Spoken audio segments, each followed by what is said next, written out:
Natalie, thank you so much for joining us today. Thank you for having me. I'm excited. I am a big fan of your work, and for those that are new to the podcast or new to Bossbabe, what would you say is your elevator pitch, your best way to describe what you do? So I own Bossbabe, which is a media company for female entrepreneurs. And specifically, our mission is to help women build freedom-based businesses. So we are not the company you'll come to if you want to build a venture-backed company, something you want to scale to the moon. Nothing wrong with that. We are just very, very good at teaching how to build freedom-based businesses. And that can look many different ways, many different types of services, products, industries. But it's really at its essence about how you can build a business that is a vehicle to the life you want to live versus sacrificing your life to build the business you want to build. And that's what we do. So we have two products. We have our membership, the society, and then we have an accelerator program that we open once a year. And then we have our podcast, newsletter, all the media things. But that's just summed up if I was in a 60-second elevator with you. I love that. That's incredible. And for those that don't know, like Bossbabe has been one of those pioneering media companies for female entrepreneurs. Like every female entrepreneur I know follows or has listened to the podcast or has, been part of the journey. You basically coined the term, or the company coined the term and made it so popular. It's got millions of followers and you've done so well. I'd love to talk specifically about how you manage your personal money, the nitty gritty stuff that maybe we don't get to hear about as often behind, founders that have done really well, have seen the success. I spoke on your podcast and you were sharing with me this idea that, lifestyle creep is something that you actively try to avoid. And it's not easy to do, especially if you were living in LA, where I was in LA and I had one bracelet that I'd bought myself when I'd made my first million. It was a Van Cleef bracelet. And I went to Beverly Hills and I put my bracelet on. I was going to coffee and I was feeling pretty good about myself. And it felt like you could only enter those stores if you had 3 Van Cleef bracelets. They had different colors. They had the necklace, the motifs, and the earrings. And I was like, how on earth do I feel poor right now? Look, I was laughing. I was having dinner with one of my friends who's from LA, and she leaned over and I looked at her arm and I was like, my God, that is a house deposit on your wrist. You have that many. I mean, listen, I have a diamond Cartier. I love a nice bracelet, but I know what you mean. The stacks. I'm like, that is a house living on your arm. And I said that to her and she just burst out laughing. She's like, I didn't even think about it like that. But yes, it is a house on my arm. Incredible. It's so, the more you grow a business or the more your salary increases, if you have a 9-to-5, it is so tempting to go, I have worked so hard and you've obviously worked very hard.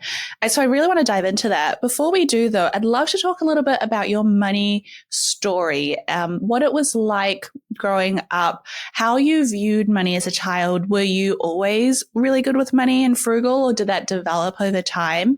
I'd love to start with just, did you learn your money story from your family or was it more personal? Well, I grew up with none. So that was my starting point. And the way that I viewed money was always a currency for freedom. So, I'm one of 8. I'm the eldest of 8. And I grew up in a really turbulent household. And my mom was in a really challenging situation in her relationship. And just an example, I use this visually to really describe how I saw money when I was growing up. So we could never afford a TV. And where I'm from, if you couldn't afford a TV, you would basically pay it off over time, where they would give you this TV and you'd have a little box on the corner of your TV and you would put pound coins in the side of the TV to watch TV. But if you didn't have the money, you couldn't watch TV. And someone would come every couple of weeks, empty that money out, take it, and then put the box back on. And so above the fireplace, we would collect pound coins. And so I could actively see if there was money in the jar, it meant we get to watch cartoons that night. If there was no money in there was no TV. And so money was always that currency to me of being able to do what you want. So that paired with seeing a situation that my mum was in and feeling like if she just had different financial options, she wouldn't be in such a violent situation. I was very, very driven from a young age to make my own money. And, people can say that's a trauma response or not. It served me very well. It gave me a lot of drive and determination to create something very different to what I grew up in. I didn't really see financial literacy. I saw a lot of debt. I saw a lot of instability. And I saw, there was so many moments of my childhood where there was a really loud knock at the door. My mom would say, hide. And it was bailiffs coming to collect furniture for debts unpaid. Like that was my childhood. And so fast forward into my entrepreneurial career, my early 20s, it was always a really big goal of mine to have financial freedom. And I had no idea how I was going to get there, but that was my financial goal. But I actually had a really, I would say probably not the best money mindset. I held onto money so tightly and I wasn't very good at managing it. And I think I was almost fearful of it. I wasn't very good at checking my debit card statements. I wasn't good at looking at my bank account balance, mainly because there was no money there. And I felt like it just gave me anxiety to look. And I remember the first time I came into some money. I'd started my first company. I'd been doing it a little while and I'd started to really stockpile some savings. I think I'd put aside over that time about $50,000. And to me, I thought, bloody hell, I am so wealthy. Like, this is amazing. Like, that is amazing. Yeah, I would never have been able to imagine the stockpiling or saving that much money. And what's really interesting was I always had this fear of losing everything. And I thought, I'm going to do everything I can to make sure I don't lose everything. And I was on a student visa at the time in America and I met my husband and so funny. We actually are the exact same age. We grew up about 30 minutes on the train apart, but we both met in San Francisco. We were both working in tech and he was getting his green card. And it was like one of those moments, like I met him and I knew on the first date I was going to marry him. He knew, like we just knew.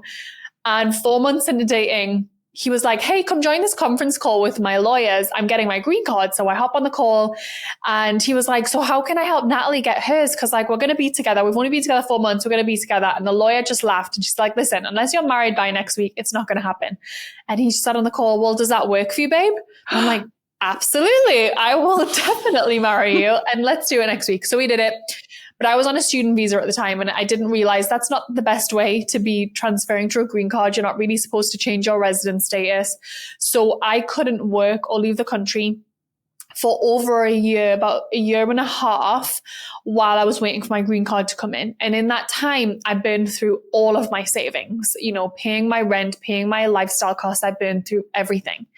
And here I was, my biggest fear was losing everything that I'd built. Here I was, I'd lost everything. And it actually was the best thing to ever happen to me because it forced me to look into the concept of money mindset. And it forced me to look at my money stories and actually how I'd been so fearful around money. And I really worked on shifting that. And there's like so many great books. I think the first one that I ever read on money mindset was Jen Sincero, You're a Badass at Making Money. And it just instilled a lot of confidence in me that actually, I am capable of making money and I am capable of keeping money. And that was a really good starting point for me of drawing a line in the sand and saying, okay, I'm in my mid-20s. Let me see what I can do. And from that point to where I am now, my early 30s, I've made over $36 million. And I've really been smart with my money, which I'm really, really proud to say. And I just drew that line in the sand and I decided I'm going to do all the actual work to generate money, but I'm also going to be really smart about my money mindset. I'm going to get out of this scarcity place that I've been in since childhood. I'm going to start letting go of the fears of looking at my money and telling myself the story I'm not good with it or it's overwhelming. And I'm going to make smart decisions. And so that's, my husband's been a big part of that too. We've really just always done that together and looked at it together. And so that's kind of the money story. It started with nothing. And I think the place it's gotten to is I'm very comfortable with money. I'm very comfortable talking about money. I love when women share how much they make. I love when they're open about it because I feel like for men, that's a very normal thing. But for women, we can often feel like it's a bit of an ick, or we get shy, or we tell ourselves all these stories about it. But I really have gotten to that place where I feel confident about it. So it's been quite the journey. That is an incredible journey. I feel like you have had so many highs and then lows, and then like it's never been a linear journey for you with money. How did you get to the mindset of it's not something to be scared about? Because, you know, given your background, it's very easy and very understandable to still look at money as something that like is evil or something to be scared of. I mean, there's something called exposure therapy, and I think it really helps. And it's simply exposing myself to it, you know, forcing myself, even when I was in that point where I had spent everything and was starting from scratch, logging into my bank account every single week, tracking every single purchase. We don't often want to look at what we're spending, where our money's going, you know, getting into budgeting apps, learning about, you know, what investing looks like. Even though I didn't have the money to invest, I wanted to get into that mindset of, I understand the flow of money. I understand what to do with money. And it really was that quote unquote simple for me that I just made it a habit to look and to learn. And it wasn't that I was taking any kind of advanced courses or reading investment books. I was listening to podcasts. I was asking friends how they were managing money. I was having conversations with people that I knew felt confident with money, and just logging in on a regular basis, making spreadsheets to understand, you know, what is our burn rate every single month? What are our financial goals?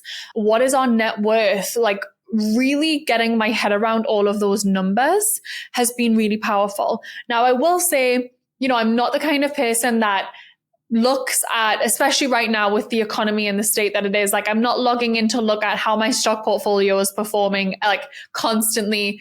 I'm very much just like a set it and forget it. I know what my net worth is, and I'll look every quarter and I'll stay on top of it, but I'm not logging in every day to see, am I up, am I down? Like I try to stay away from those micro moments in my investments, but my day to day, I have a really good handle on. I know what comes in and goes out every single month. I know what my goals are, how I'm tracking towards it. And that kind of awareness can be one of the best things I think you can do for yourself with money, because it just stops being something you're afraid of. And actually, it's just a tool. It's just energy. It's just currency. It's just something that you're working with. Whereas the more you don't look and the more you shy away from it, the bigger it becomes. It's really hard to look though. And I love that you call it exposure therapy. I don't know what's harder, like doing an ice bath or like looking at your bank account. I think it's equally scary. I think what has really stood out to me in your journey is you weren't scared to ask people about money, but a lot of us are scared. We go, well, is it rude to ask someone? Like, how would you navigate asking a girlfriend about like, hey, I see you're good with money. Like, tell me what to do. More so just asking the questions of, hey, do you invest? Like, what kind of split do you think about with your money? Do you save? How do you think about that? Do you have any tips? Just opening up those kinds of conversations has been great, because I've learned so much about, so I had a friend say to me, yeah, whenever I'm putting money away in a rainy day fund, I've been putting it in a high interest savings account. And that's been really great for me. It pays my Postmates every month. Or yeah, I have this financial advisor who supports me with these kinds of decisions. So I've learned a lot through that. And then I've also just put that into practice along the way. So when I did start making money, I started to think about how much do I want to keep? How much do I want to invest?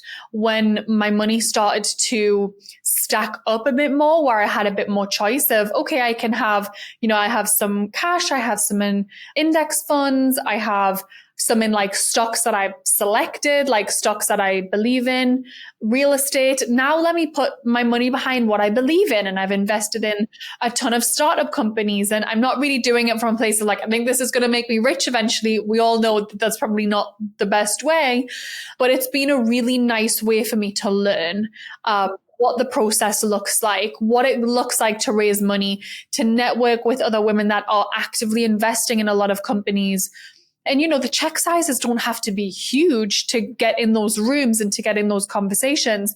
But it's just opened me up to a network of women who are more open about money. That is such good advice. Also, angel investing, I completely agree.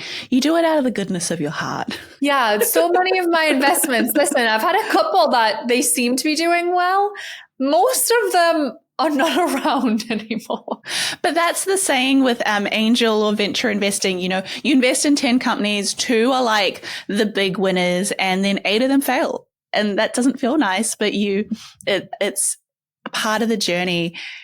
You've spoken about lifestyle creep, and you've said, you've had this, I would say, really incredible journey of, starting with literally you're the definition of bootstrapped, in my opinion. You've started with nothing but like your knowledge and your mind and just the grit to learn, and you've figured out your space, you've grown, and with that does come success. And with that success, as you've said, causes you to be able to say, hey, I can increase my salary. This is awesome.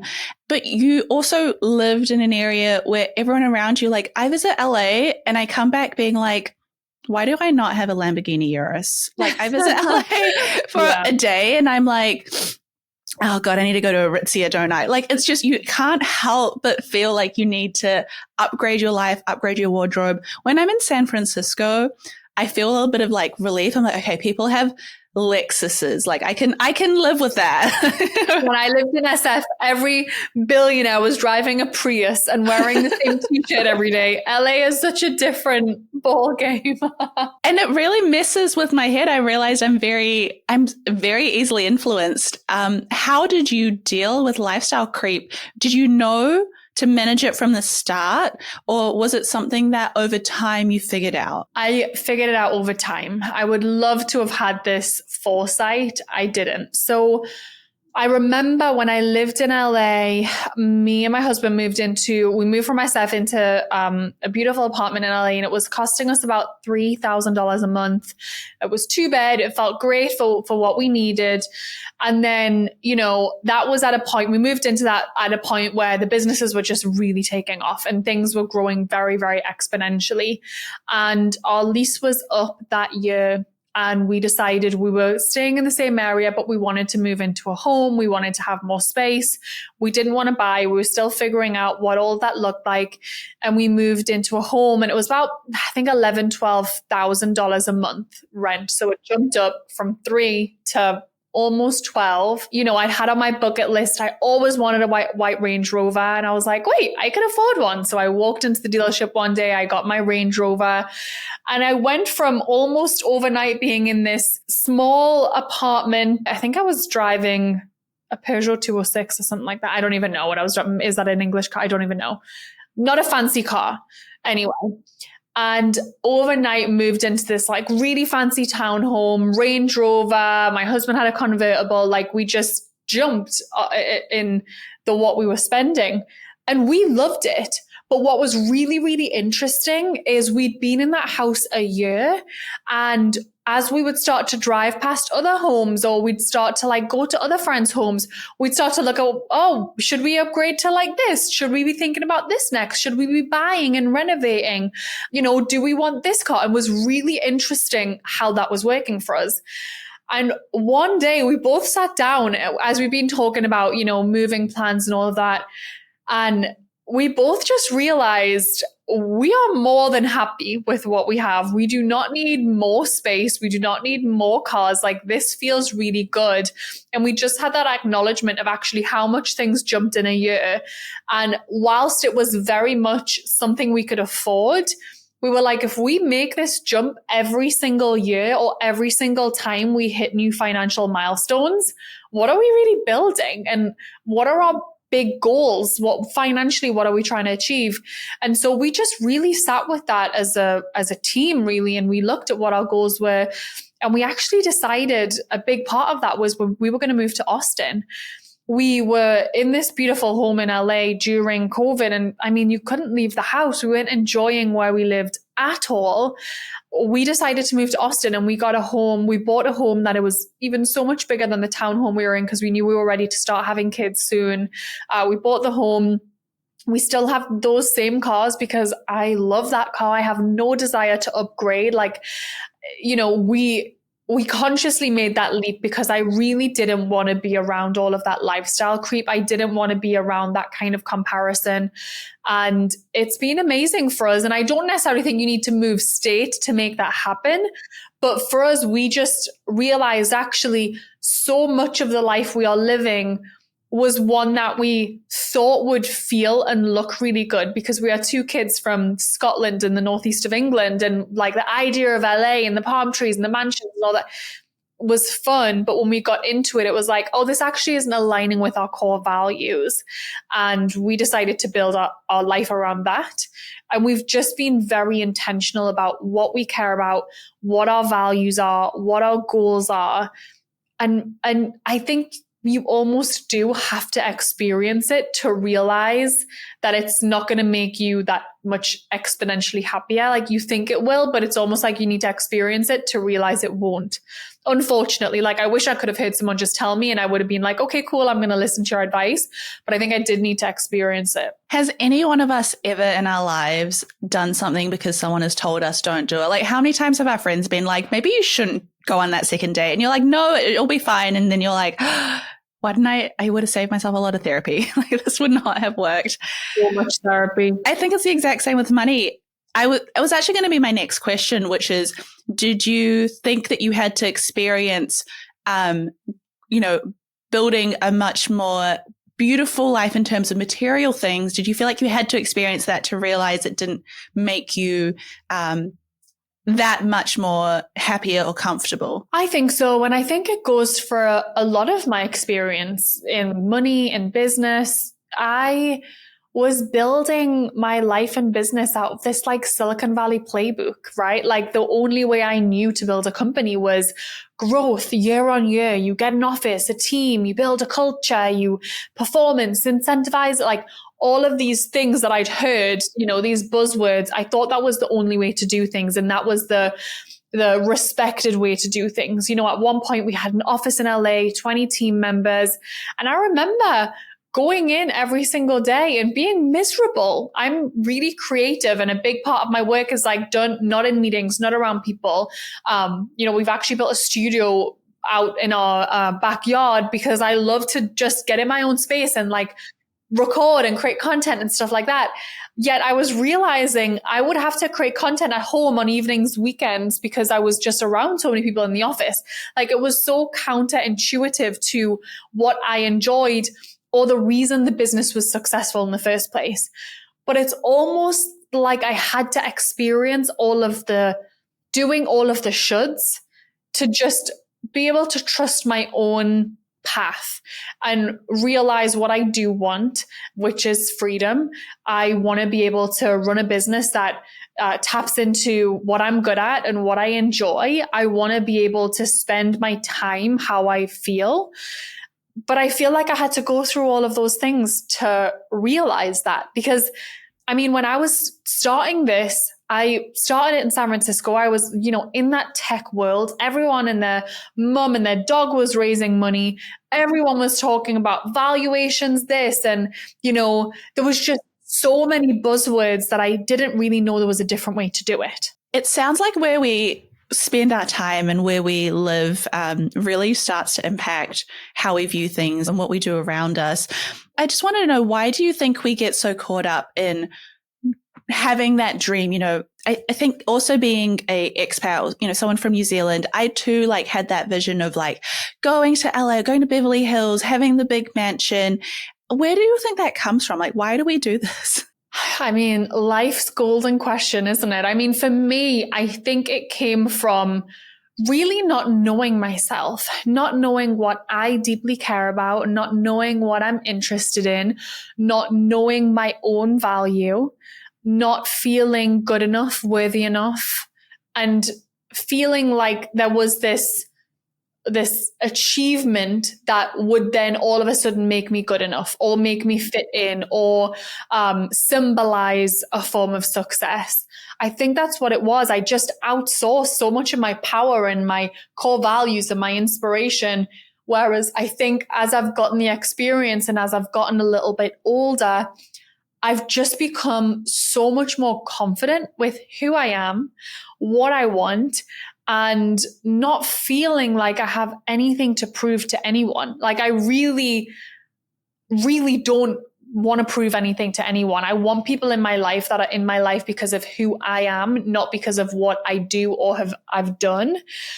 And I don't think I had that confidence in my early 20s when I was getting into this. I completely agree.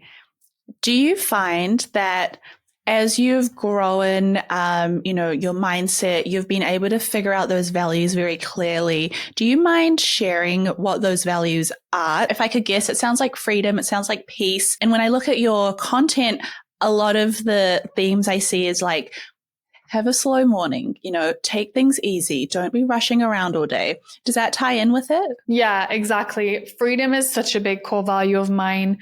Peace, calm, stability. I really, really care about presence and enjoying my life. I'm a mom. I have a toddler. I have another baby on the way. I love that role. I love being a wife. I love being a friend. I love all of these roles that I have in my life. And I don't want to miss out on this. Like, I really like to savor all the moments. And so I prioritize my health. I prioritize my nervous system. I prioritize presence and family. I love to work when I'm feeling really inspired, but I don't want to feel chained to my desk. And I think over time, I've just built this very clear vision of what is for me. And whenever I have different ideas come up or, certain desires, I really make sure to check in with myself of like, is this truly what you want? Or is this coming from, something that you've seen or something like I really try and have that awareness around it now. Do you think something that could be helpful for our listeners would be to like kind of define your top, let's say 3 to 4 values. And then when it comes to spending, going, well, does this align? Like, is this going to make me more freer, or does buying this bigger house actually tie me to a higher mortgage, which means I better keep working and getting promotions and paying it down quickly, which in result isn't really giving me freedom? Yeah, I really think so. We actually just did a huge challenge on this in the society, which was all around understanding your own core values and your core drivers and building your own decision-making matrix around your values. Because there's so many people that teach you all of these really crazy, complicated decision-making matrices. Like, you've got this decision to make, let me run it through all. It's like so complicated. And I really think it gets to be more simple than that. If you use your core values as a lens, then making decisions becomes very easy. So I think sitting down and really getting clear on your authentic vision. And this can be really challenging for people if you are still in that place where you're figuring yourself out. Like, I do know if someone had said this to me in my early 20s, I kind of would have said, I'm not 100% sure who I am or what my authentic vision is. But if that is you and you're not sure, maybe go on Pinterest and just sit and get inspired and look at images and feel into, how would I feel if this was my life in 10 years? What kind of things do I want to see every single day? How do I want to feel? Who do I want to be surrounded by? What do I want my days to flow like? Asking yourself those questions. So you're not having to have this big definitive answer, but you're starting to weave together the texture of how you might like your life to look in 10 years, in 20 years. Start with that. And then also think about what really matters to you. And, you might be in the stage where you're like, peace isn't a core value of mine. Like, I'm in my hustle phase and I really want growth to be a top value of mine. Like, really sitting with what all of that looks like. Maybe I do want to lean more toward risk, like really depending on wherever you are in your stage of life, starting to put those words together. There's, you can also even go on ChatGPT and say, ask me a bunch of questions to help me get clear on my core values, or list out 100 core values and then print them off and circle the ones that resonate with you, cross the ones out that don't.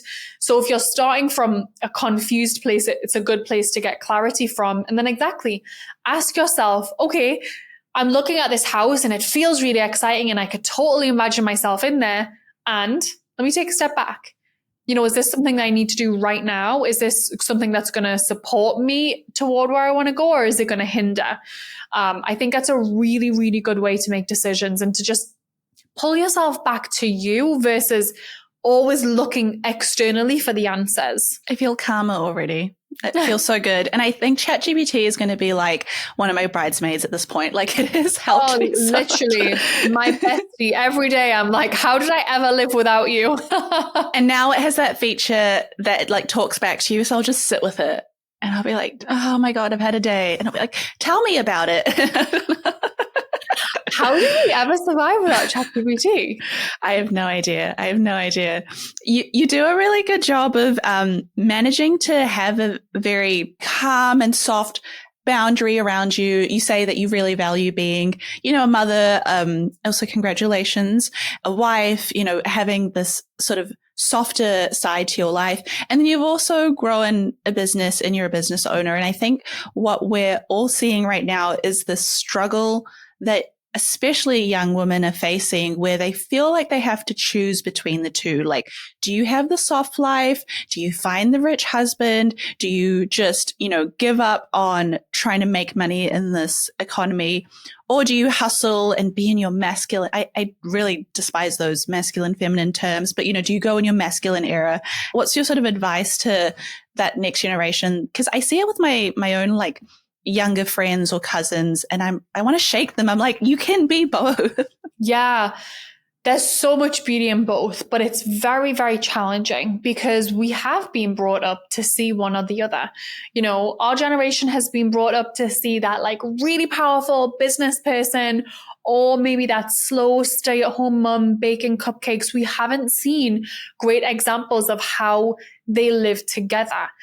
And what I think we really need to get comfortable with is living in the gray. It's not all black and white. So, I have certain things every single day that are non-negotiables to me. Like, I do really like to have a really calm, peaceful home. I like to feel really regulated myself. I like to be really present, but that means present to whatever I'm doing. So right now, here with you, that's what I'm doing. Like, I'm fully present here with you. In 30 minutes, I'm going to be going and we're doing homemade pizza night with the kids.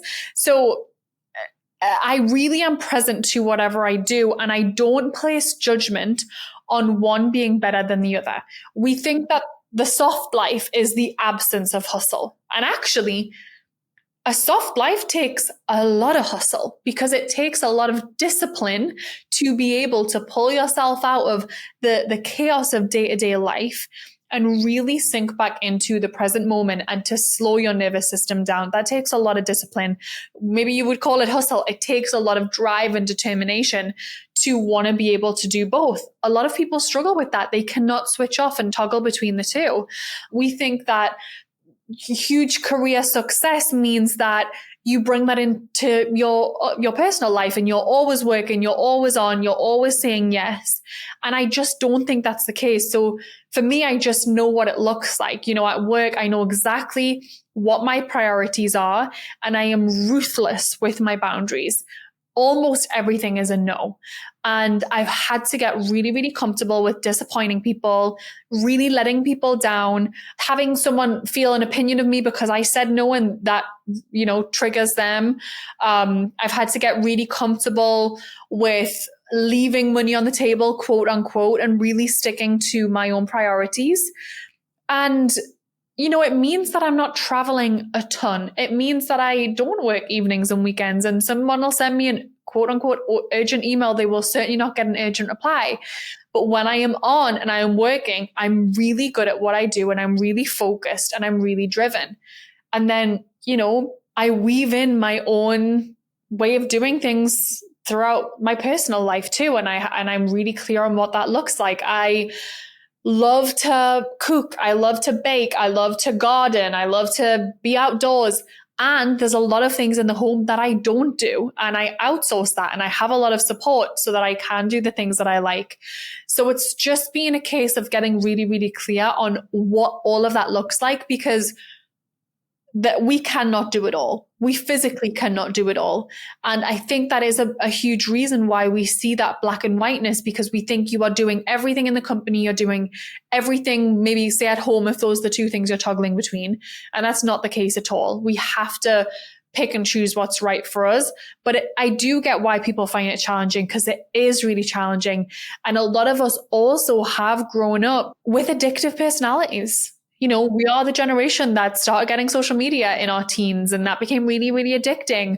We are a really driven generation that most of us have had work addiction. Like that is who we are. And so breaking that and choosing something different is really hard. So I fully get it. And I don't think it's easy by any stretch. Did you feel that way as well when you came back to work once you became a mother? Yeah, I mean, for a long time, when I became a mom, my identity fully shifted and I didn't really know what the split was going to be. Like I fully had that moment of, is it black and white? Is it that I'm a really present, doting mom, or I'm a really good CEO? Is it possible to be both? I question, can I be a good CEO if I log off at 4 p.m. and I'm not back on till 11? Like I questioned all of that.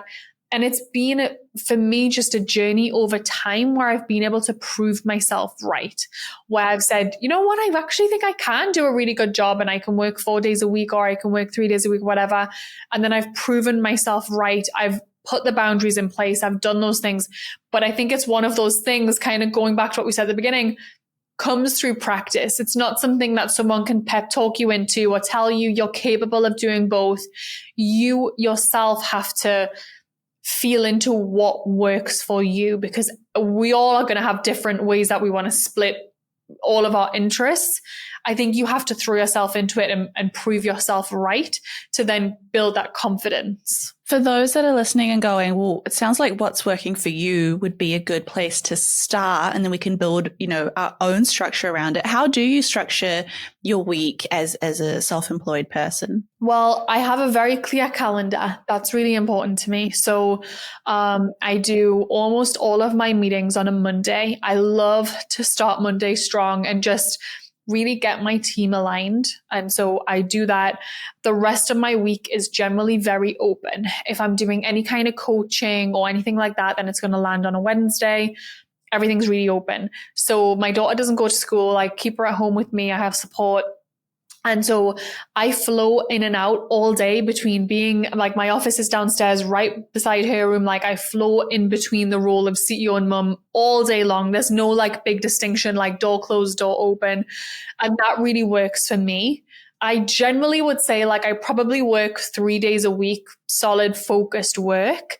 The other days I'm taking care of myself, or I'm in a place of being creative, thinking, or being in, just seeing what my week needs of me. Sometimes I'm in a launch mode. Sometimes there's really not that much going on and I'm resting and growing a human. Like it really depends every single week. But I'm just very disciplined about keeping my calendar free, because I know that when there's a lot of things booked in my calendar, it feels very rigid and I don't feel like I have that freedom, that creativity, and I start to not enjoy what I'm doing. I have way less energy. So yeah, white space, I think, is everything to entrepreneurs. Everything. I completely agree. Also, you said something that was really, really powerful. I don't think I've ever heard anyone say this before. You said, I have different days. Some days it's a day to rest, to take care of myself, to look after myself. Have you ever heard like a grown woman say that? I know. And for me, I have to do it on a day I've got childcare, because resting with a toddler is not really a thing. And I realized that, I don't want to work all week and then be in toddler land all weekend. That's not restful to me. So if I can take a Thursday or a Friday and I'm just resting, that feels great. Like taking care of my body, like doing things that actually feel good to me, filling up my cup. I'm probably going to have a better work week, and I'm definitely going to have a better weekend. I think we have to talk about that more as women. Like, there is nothing wrong with slowing down and taking care of yourself. I'd love this to be the sort of, final question, because we've had so many great nuggets of gold from you. How do we do that? How do we take care of ourselves? You said we don't talk about it. And I think if I look at the lives of myself or the women around me, or especially our community, we're all hustlers. We're all listening because we want to do better, achieve more than what we've been started out with. But then, it's difficult. How do you actually put that into place? Like, what's one actionable step we can take to be like, I am going to have a day, a week, a something for Sim? Okay. Well, the first step I would say is you don't even need the day, but start to look at the micro moments in your days where you're filling little pockets of time with your phone. So, are you taking your phone to the loo with you? Are you sitting watching a show and scrolling through your phone? Are you having your lunch on your phone? So it's like those moments, right? That's where I would say the first invitation is like, you don't need to take the full day, but okay, when you have your lunch, maybe you have 20, 30 minutes, put your phone down. You don't even look at it. You don't look at your phone. You don't look at your laptop. You just eat. You just have a drink. You maybe go outside in the sun, whatever it is. You are just there doing nothing but that. Or you go to the loo and you're just on the loo. You're not on your phone.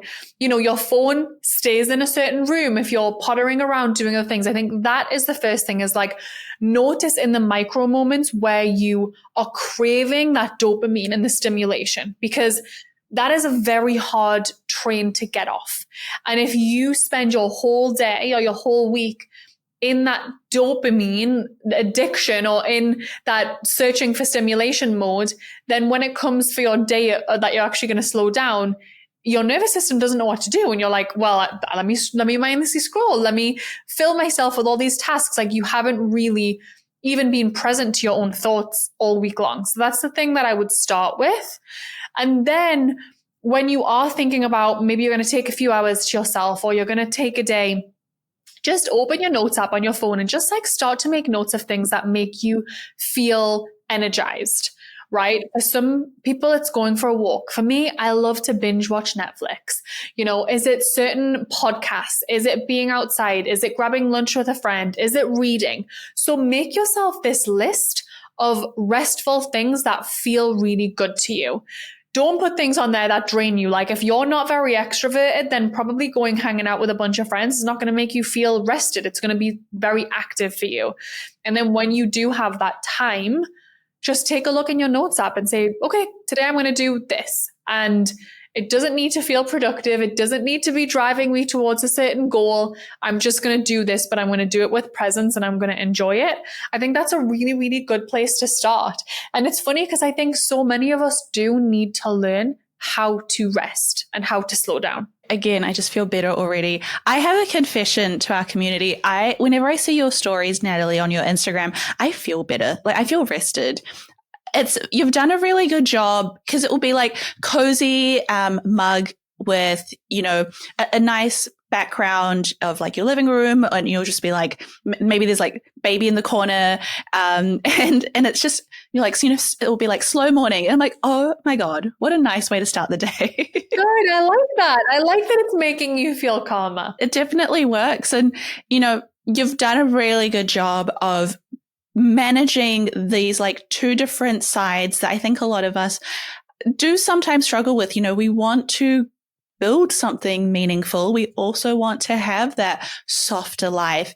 And so for those that are listening and going, I need to see these stories, I need to follow along, I want to build a freedom-based business, where's the best place to find you? Yeah, so my Instagram is @IamNatalie, or you can find us at bossbabe.com. And for those that are like, okay, that sounds amazing, I also want to like invest into this, I want to like put some time and money into this, what's the best place to start? Is it waiting for Freedom Fast Track to build the business out, or is it going straight into the society? I think the society, that's our membership. I think it's the best place. It's bossbabe.com/membership. You can get started for $97 a month, and it's just packed with a really great curriculum, so many templates. You get coaching calls every single week. And what we do in there is we weave both those things. So the super ambitious part of you with the slower, very regulated part of you. So we do breath work, we do mindset sessions, we do nervous system work, as well as like very hard hitting coaching sessions where we'll like really help you get your shit together. We need both. We need both. We need both.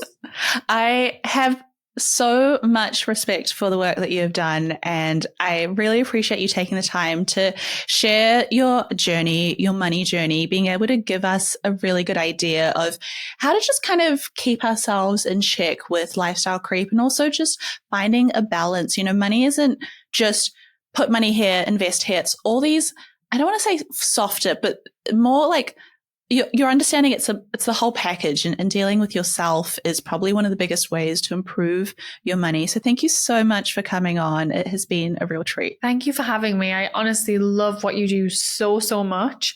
It's incredible, and it's incredible watching how fast you're growing. You're just crushing it. So thank you so much for having me on. Oh, that's okay. I feel like we're in a Spider-Man meme right now where they're both pointing at each other like, no, you, no, you. Oh, you're amazing. Thanks again, Natalie.